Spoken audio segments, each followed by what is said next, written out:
Penal colombiano. A continuación le vamos a dar la bienvenida a la doctora Marta Pavón Páez, abogada de la Universidad Externado de Colombia, especialista en Derecho Contractual y magíster en Responsabilidad Civil y del Estado de la misma universidad. Tiene más de 20 años de experiencia asesorando y representando entidades públicas y privadas en asuntos judiciales y arbitrales.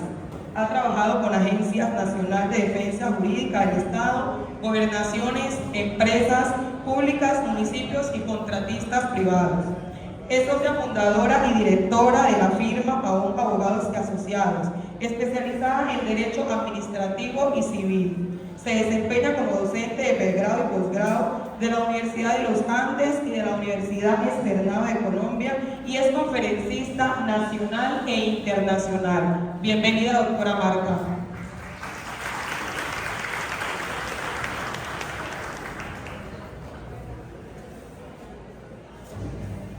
Un caso de la vida real. Justamente este año, estamos hablando de febrero de 2026, estábamos en una audiencia inicial. ¿De qué se trata este caso? Un juez de lo contencioso administrativo conocía de un proceso por reparación directa. ¿Qué quería la víctima o qué quería mi cliente en este caso? Quería que le indemnizaran los perjuicios por cuenta de un acto de acoso laboral que vivió mientras era empleada pública. Pero ocurre que dentro de las pruebas que se solicitaron, la parte demandante, es decir, esta apoderada, solicitó la declaración de la propia parte, es decir, la declaración de esa funcionaria pública dentro del proceso judicial. Viene la audiencia inicial, que ustedes saben que es donde se decretan las pruebas y ocurre, sucede y pasa que el juez en ese proceso judicial dice lo siguiente. Dice, mire, todo lo que quiso decir la parte actora, todo lo que se quiso decir en la demanda, está en la demanda. Y por tanto, no hay manera de que en este momento revivamos un momento procesal, ¿no? Una fase procesal. Segundo, dice, ninguna prueba, como la declaración de parte doctora que usted pide, está llamada a corregir los problemas o los errores o las ausencias de la demanda. Lo cual de entrada, pues me dice a mí, que me está tratando de insinuar, que la demanda contiene errores o ausencias, ¿no? Y lo último que dice es que el demandante no puede prefabricar su propia prueba.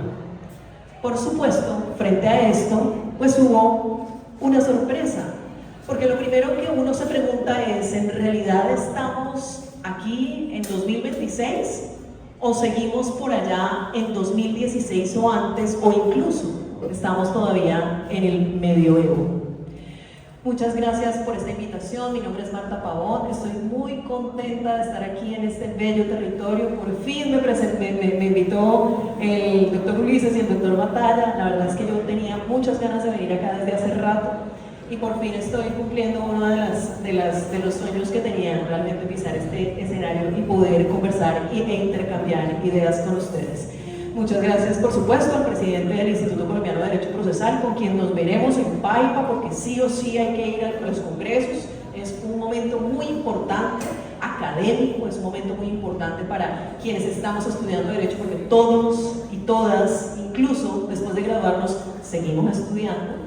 Y muchas gracias al doctor Batalla también por esta invitación. Como siempre, mi colega con quien intercambiamos ideas, excelente presentación, ponencia de los sesgos, de verdad un tema que no se habla y del que ya tenemos que empezar a poner en la mesa.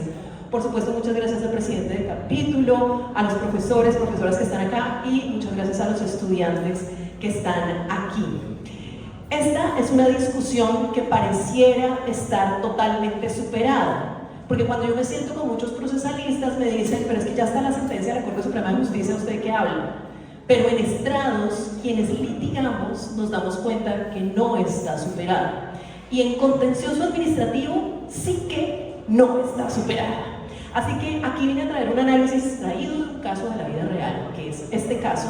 Y justamente, digamos, esta es la versión 2.0, porque resulta que cuando sucedió este caso, lo primero que dije es voy a hablar de esto, o sea, ya es el momento de profundizar sobre esto. hay hay mucha doctrina sobre la materia, incluso artículos del mismo Instituto Colombiano de Derecho Procesal, del profesor Ulises, del del maestro Capelletti, que en la época ya hablaba de este tema, pero lo cierto es que hoy todavía pues ocurre una cuestión en estrados, así que esta es la versión 2.0 porque esto este caso, cuando empecé a organizar la ponencia hace varios meses, apenas había sucedido, pero ahora ya tuvo un fallo, o más bien, ya tuvo una decisión de segunda instancia, porque por supuesto lo primero que yo hice frente a esto fue interponer recurso de reposición y subsidio de apelación. Adelante, sigan, por aquí hay asientos. Entonces, ¿qué ocurrió acá? Vamos a hablar de tres cuestiones importantes, vitales. La primera, un punto de inicio. ¿Qué es lo que pasaba y qué es lo que sucedió después con el tema del interrogatorio de parte y la declaración de parte de la confesión? Segundo, vamos a hablar de las posiciones actuales que existen y entonces traigo jurisprudencia de 2022 para acá, incluso de 2026, incluso de 2025. Y vamos con una discusión derivada de estas posiciones actuales que tiene que ver con la declaración de parte, o más bien, con el interrogatorio de parte de los representantes legales de las entidades estatales. Estamos hablando del interrogatorio de parte que se le hace a los alcaldes, por ejemplo, de los municipios. Y al final vamos a hablar de un análisis a partir del racionalismo, ver a la prueba desde una perspectiva racionalista. De pronto nos aclara el panorama y nos deja claro entonces cuál puede ser el camino de lo que hoy es un problema.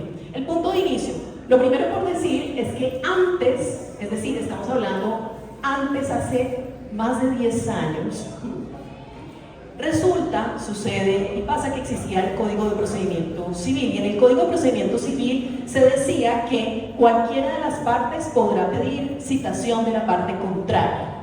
Y por supuesto esto estaba dentro de un artículo que pues hablaba básicamente de la confesión. Solamente se podía declarar o se le podía interrogar a la parte contraria, y por eso es que se decía que era con fines de confesión. Pero resulta que lo que ocurre con el CGP, y estamos hablando de una creación legislativa en donde se hace una transformación y ya no se habla solamente de confesión, sino que de manera muy precisa dice que son medios de prueba la declaración de parte y la confesión. Es decir, ya no estamos hablando como en el otro lado de que solamente se puede interrogar a la parte contraria, sino que aquí cambia la redacción y ya me dice que existen dos medios de prueba que son distintos, me los individualiza. Y cuando habla de la citación, no dice la citación a la parte contraria, sino que dice la citación a las partes. Entonces, en términos reales, ¿qué tenemos? Pues tenemos que en materia civil, como ustedes saben, hay un interrogatorio de parte obligatorio en la audiencia inicial. Entonces, si nadie pide el interrogatorio de parte, pues el juez interroga. Y por supuesto, sabemos que el contencioso administrativo, ese interrogatorio de parte no es obligatorio. Es decir, allí no, digamos, de oficio no tiene que iniciar el interrogatorio de parte del juez. Pues bien, lo que ocurre es que perfectamente B puede interrogar a A y puede pedir el interrogatorio de A desde el principio, ¿cierto? La parte demandada a la parte demandante.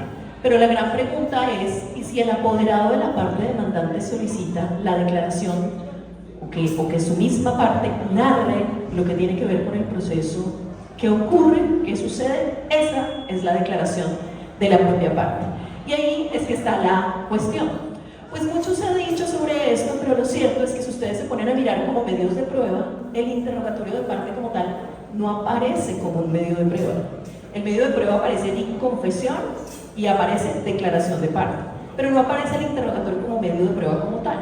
Lo que se ha dicho es que el interrogatorio de parte en realidad es un vehículo que puede contener o una declaración de la parte en la que puede narrar los hechos libre y espontáneamente, pero no necesariamente hablar en su contra, y lo que sería una declaración de parte, y también puede ser un vehículo que pueda contener una confesión, es decir, que la persona cuando habla los hechos, pues entonces está hablando en contra propia, y allí se configuraría la confesión.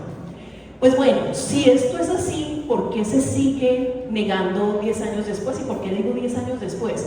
Porque recuerden que el Código General del Proceso es 2012, ¿cierto? Pero en el territorio nacional empezó a entrar en vigencia en todo el territorio nacional en 2016. Entonces, cuando menos tenemos 10 años de vigencia del Código General del Proceso. Con todos estos cambios que le digo debería ser claro, pero resulta que hoy en día no lo es, como vimos en el caso. Pues bueno, entremos a la segunda fase, que es cuáles son las posiciones actuales de este tema. Existe una posición a favor y existe una posición en contra, un sí y un no, en el que no nos hemos puesto de acuerdo. Hablemos primero de la posición del sí, los que dicen que sí es un medio de prueba, que yo sí puedo interrogar y puedo decirle al juez, necesito que mi propia parte declare en este proceso.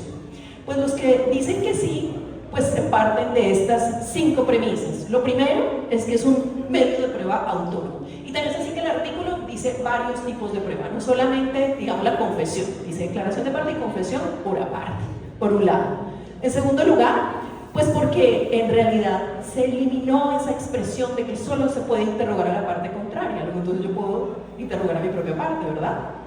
En tercer lugar, pues lo que dice es que la parte es la que mejor conoce las vicisitudes, las circunstancias de lo que ocurre dentro del proceso. La cuarta es que las piezas procesales, si ustedes se dan cuenta, ni la demanda, ni la contestación, ni la reforma de la demanda, pues son elaboradas realmente por la parte, sino que son elaboradas por el apoderado, que por mucho que represente a la parte, pues en realidad no es exactamente la misma persona. Y por último, existen instrumentos internacionales que dicen que hay un derecho a ser escuchado, hay un derecho a ser oído. Esos son los argumentos del sí. Pero resulta que en esos argumentos tenemos varias también decisiones jurisprudenciales, avalando por supuesto esos argumentos. Miren ustedes, en la jurisdicción ordinaria, es decir, estoy hablando en materia civil y en materia laboral, pues se ha dicho que sí es posible en 2021, en 2024, incluso en 2025. Y aquí encontramos en el Consejo de Estado, en lo contencioso administrativo, y bienvenido doctor Martín, tenerlo por acá, mucho gusto, pues también tenemos decisiones en 2024 y en 2025 que lo avalan. Ponencias del doctor William Barrera, ponencias del doctor Montaño. Incluso aquí ni siquiera ponencias, el salvamento de voto del doctor Montaño. Pues bien, en esta línea están algunos autores, como el maestro Mauro Capelletti, un clásico de clásicos, como el doctor Tejero, como las doctoras Laura Huertas, Mónica León, incluso como el doctor Ulises. Pero tenemos otra orilla. La otra orilla es esta, los del no. Los de no es posible que se escuche a la propia parte. ¿Y cuáles son los argumentos de ellos? Pues más o menos los mismos con los que salió el juez administrativo en el caso que les cuento. Lo primero es que la finalidad del interrogatorio es obtener la confesión. Pero también dicen, oiga, y además no puede beneficiarse de su propia prueba. Pero también otro argumento que dicen es, mire, el relato de los hechos ya está en la demanda, está en la reforma de la demanda, ¿qué más quiere? Lo que me decían a mí. No estoy dispuesto a decretar la prueba para que corrijan los errores de la demanda, pero parte de que no está completa la demanda.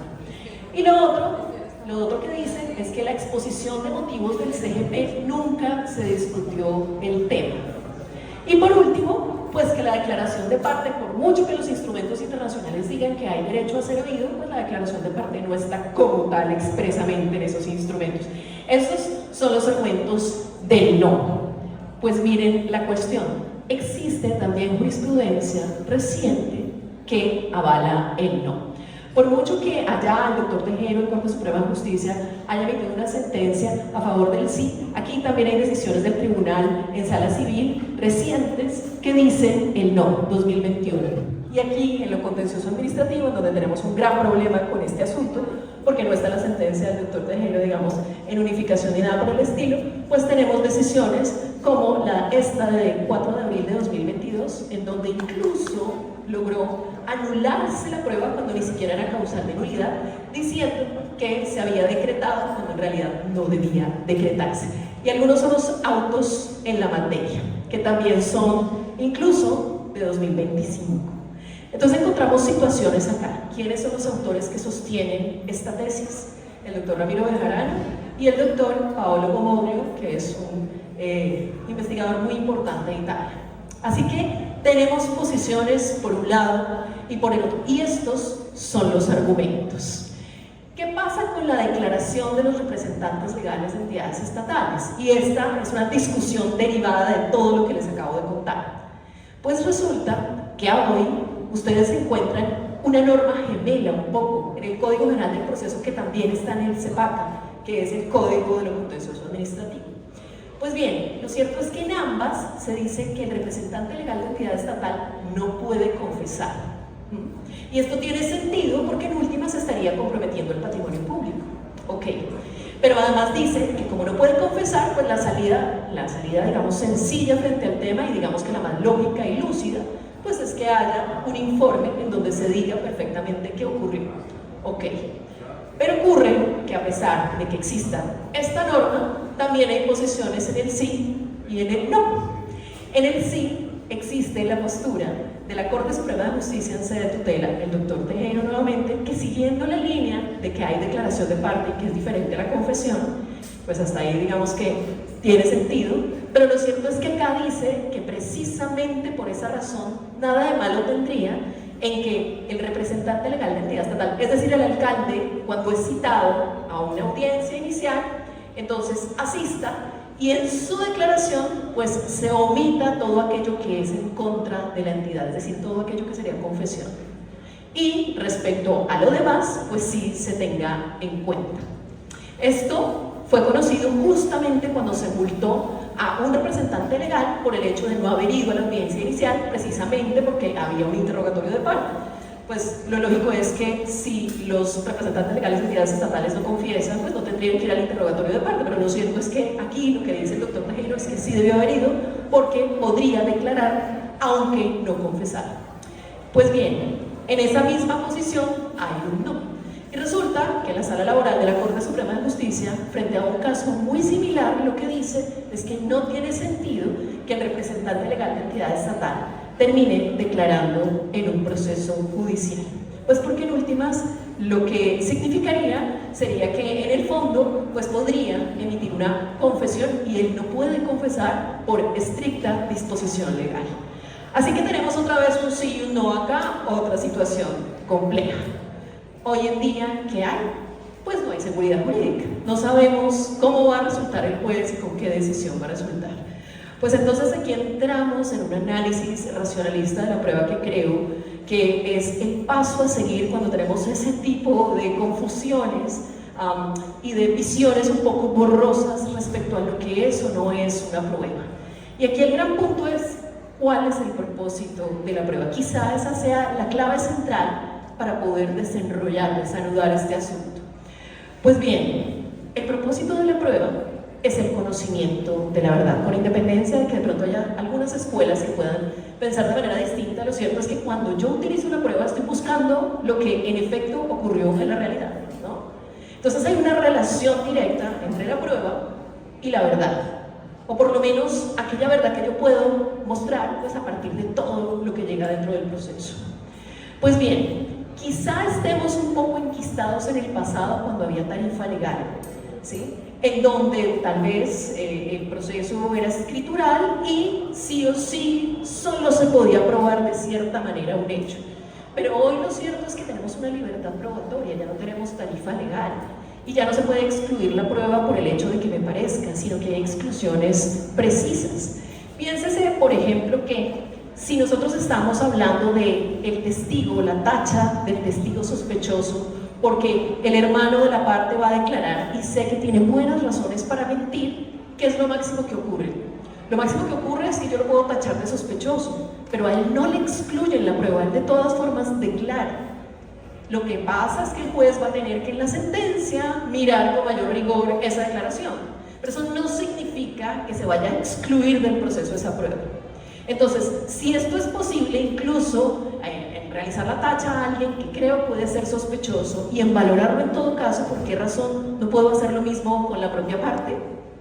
Pues bien, si nosotros nos damos cuenta en todo este íter procesal que comparten tanto el proceso contencioso administrativo como el proceso civil, nos damos cuenta que hay ciertas etapas probatorias, tanto de proposición como de admisión, como de práctica de la prueba, y aquí están.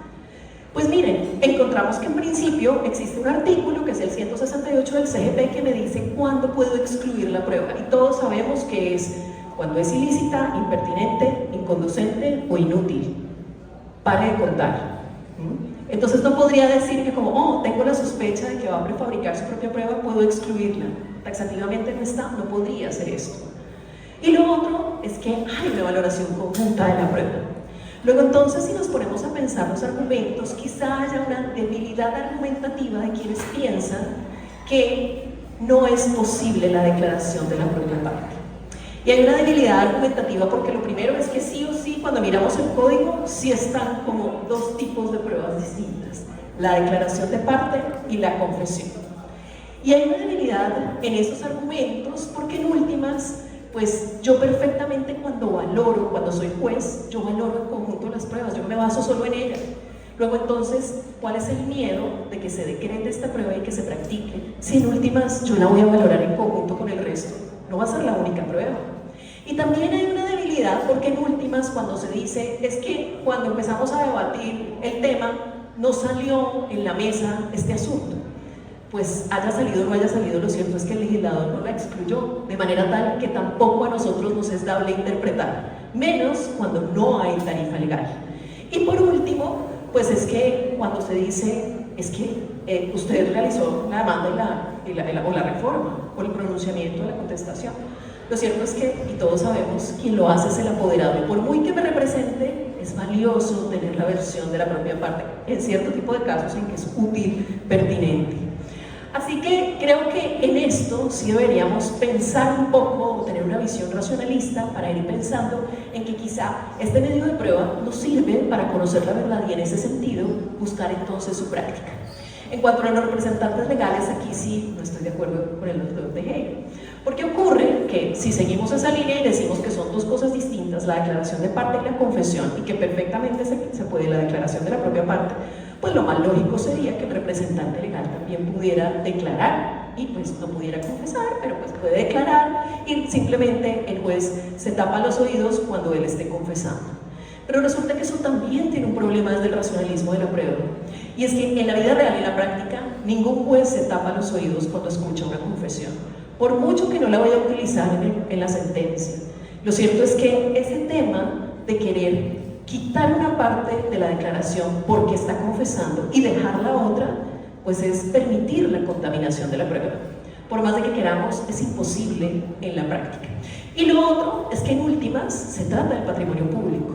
El representante legal, cuando declara, no lo puedo yo equiparar con el representante legal de una empresa privada, ni tampoco con una persona natural.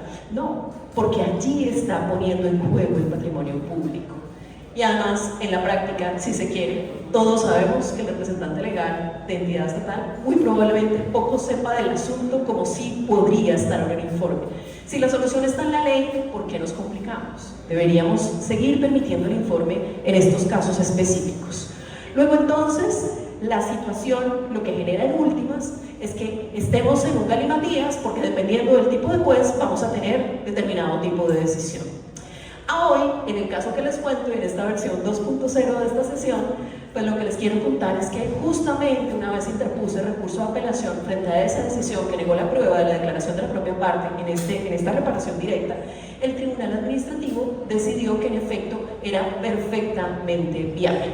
Y plantea un argumento muy interesante acá, que quiero traérselos, y es que muy posiblemente lo que él puede hacer la propia parte es traer precisiones y aclaraciones que ni siquiera el juez las había contemplado con la demanda ni con la contestación. De manera tal que, ¿qué es lo que plantea? Pues una riqueza probatoria que me sirve al momento de decidir en sede de sentencia. Si me sirve y si en efecto es útil, pertinente, conducente y me ayuda a conocer lo que de verdad ocurrió, que es finalmente, digamos, el objetivo que tengo con la prueba, conocer la verdad, ¿por qué no he de decretarla? ¿Por qué he de negar el derecho a la prueba? Pues bien, esta es una situación que ocurrió aquí, pero resulta que hace poco también en un juzgado administrativo de Nariño sucedió todo lo contrario, volvió a negarse. Quizá no solamente en sede de jurisdicción ordinaria, sino también en sede del contencioso administrativo, estemos en mora de definir una línea directa respecto a la procedencia de este tipo de pruebas.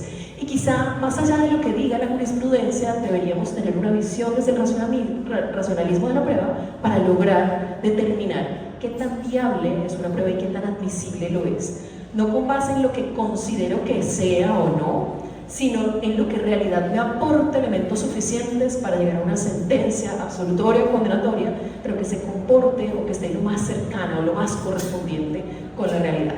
Muchas gracias.